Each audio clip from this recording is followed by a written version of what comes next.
Okay, say hi everybody, it's story time. And today we're gonna read Pete's Dragon. Yeah, and look, you can hold your little friend. Yeah, here we go. You can hold Elliot, and Mommy's gonna read to you, okay? No, if you wanna hold the book, you can hold the book, but we have to be gentle, okay? Gentle with the book. Let's open it up. No. Let me see. Let me see. Pete's Dragon. Most people do not understand dragons. They think dragons are wicked creatures who like to scare people with their fiery breath. Poppycock. Take Elliot the dragon, for instance. He is so kindly and polite that he often becomes invisible just to keep from frightening anyone. Of course, he wasn't being invisible when he met Pete, but he knew right away that Pete wasn't like other people. Pete thought Elliot's green scales looked just right, and he liked it when Elliot breathed fire, a most sensible lad. Now, if Pete was sensible and kind, the terrible Gogan where he lived with were not. They made Pete work from early in the morning until late at night. They shouted at him a lot too. At last, Elliot did what any clever dragon would do. He arranged for Pete to run off with him, and they ran away until they came to a little seaside town of Passamaquoddy. Elliot became invisible since he didn't want to upset the townspeople. There on the beach near the town, they found a cave. It was just the proper size for a dragon and a small boy, so they moved right in. Okay, can I finish reading the book, please? Let me see it. You can hold it. Just hold it like this. Of course, it was a trifle damp. Elliot was about to warm it with a blast of his fiery breath when a young woman came hurrying along. She didn't see Elliot because he was invisible, but she did see Pete. "You look cold and hungry," she said to Pete. "My name is Nora. Come along with me to the lighthouse where I live." Pete went, and since he certainly was cold and hungry, Elliot followed quietly as a dragon can. And when he peeked through the window, he saw Lampy, Nora's father, tending the light that warned the ships and kept them from running up on the reef. What? Let's come back here. Elliot also saw Nora feeding Pete clam chowder. Ooh, I love clam chowder. And then she tucked him into bed just as a mother would do. Here, do you want this? The next day, Nora brought Pete some new clothes. He came and showed his new suit to Elliot, who thought he looked grand. His old clothes were so ragged you could hardly call them clothes at all. Every day after that, Nora took Pete to school. Elliot thought it was a perfectly good idea, since only dragons are born knowing everything they need to know. Look. Okay, let's turn the page. Nora was a fine person, thought Elliot one day when he and Pete were on the beach. She's exactly the sort of woman Pete should have for a mother. But why does she look so sad?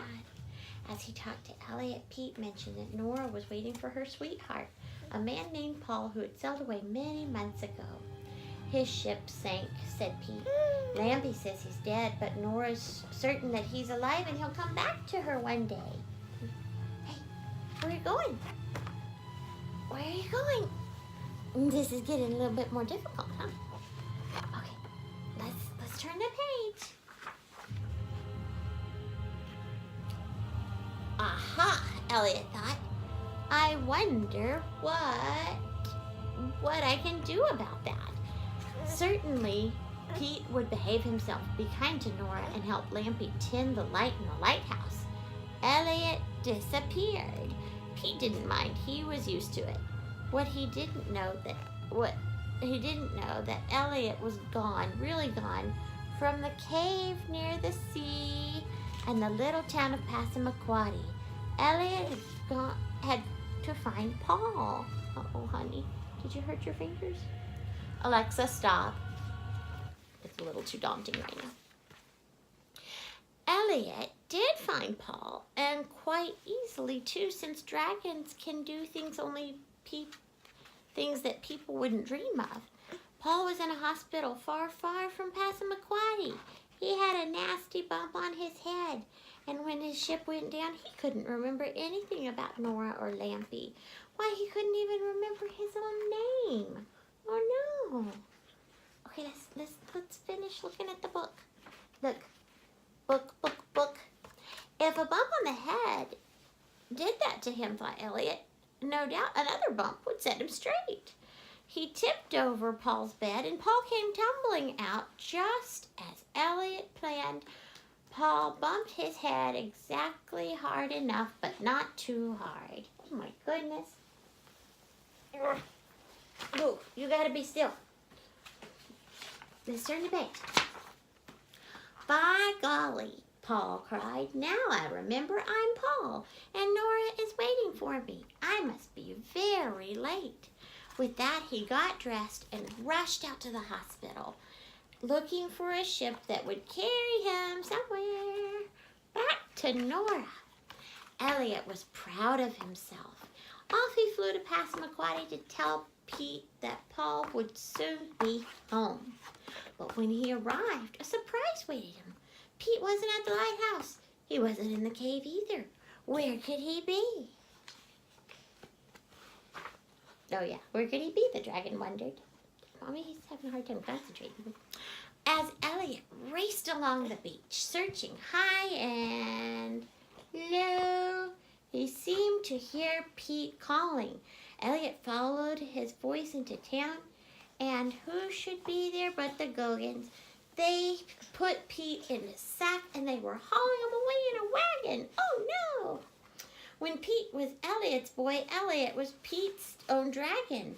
Was Elliot going to stand for that? No, indeed. We're almost finished, Boo.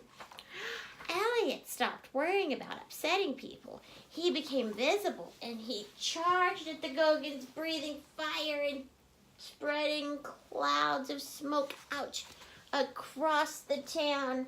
He roared like the gale that was blowing in from the sea. The townspeople tumbled over one another as they ran to get out of the way. And as the Gogans went flying head over heels out of the wagon, one by one, into a barrel of tar, they pulled themselves out and they scooted out of town, and they never came back. No sooner had Elliot rescued Pete than another danger appeared. The light, shouted the mayor of the town. The light in the lighthouse is out.